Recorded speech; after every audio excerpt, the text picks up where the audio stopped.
Flooding hit historic levels this weekend in Missouri, according to state officials.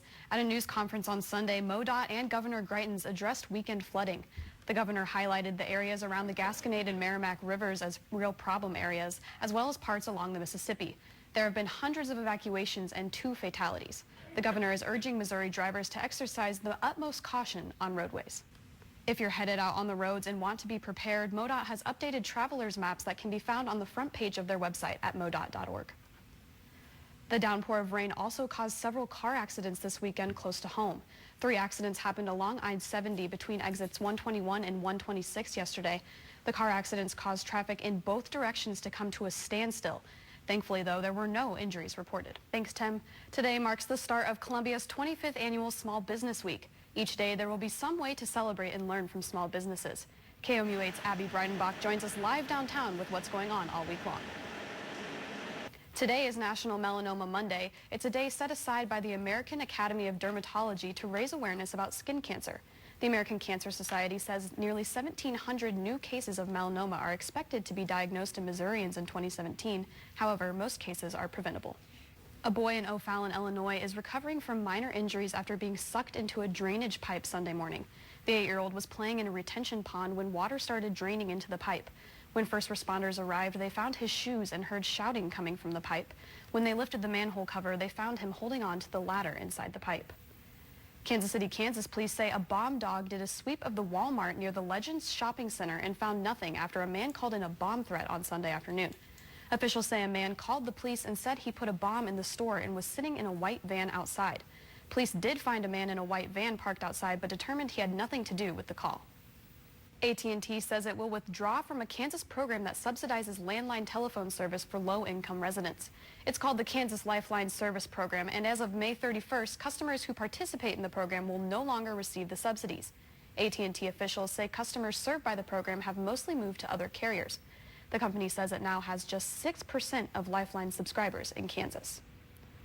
About 21,000 AT&T wireless workers could walk off the job as soon as today. The Communications Workers of America Union gave the company 72 hours notice Friday of a possible walkout. CWA members have been working on a rolling extension of their previous labor contract since early February, but have yet to strike a deal with AT&T. A man is behind bars accused of making a false bomb threat near the White House. Secret Service agents caught 29-year-old Sean Patrick Keon early yesterday morning. Agents say he pulled up to a White House checkpoint in a stolen car, saying he had a bomb in the trunk and holding something in his hand. They say he told them, quote, "This is a test." Keon is also facing auto theft charges in Virginia. FBI Director James Comey is scheduled to testify at today's hearing regarding President Trump's possible ties to Russia. Comey is also expected to be asked about President Trump's unproven claim he was wiretapped by the Obama administration during last year's campaign. So far, President Trump has not backed away from those allegations. Meanwhile, President Trump heads back on the road today campaign style. He'll travel to Kentucky today and will hold a rally tonight in Louisville. Tonight's rally is expected to be similar to this one held last week in Nashville. That rally was to roll out the replacement plan for a new health care plan. It's the perfect shopping partner, a robot designed to get your groceries from the store for you. It's called Gita and can haul about 40 pounds. It links up to a device on your belt, but it can also go on its own and pick up your things from the store while you stay at home. Gita was developed by a Boston startup run by the Italian company that makes Vespas and is expected to go into production next year. It turns out not all Girl Scout cookies are created equal. The cookies are made at 2 different bakeries, so they can end up tasting and looking differently. Cookies based on the same flavor can also have 2 different names.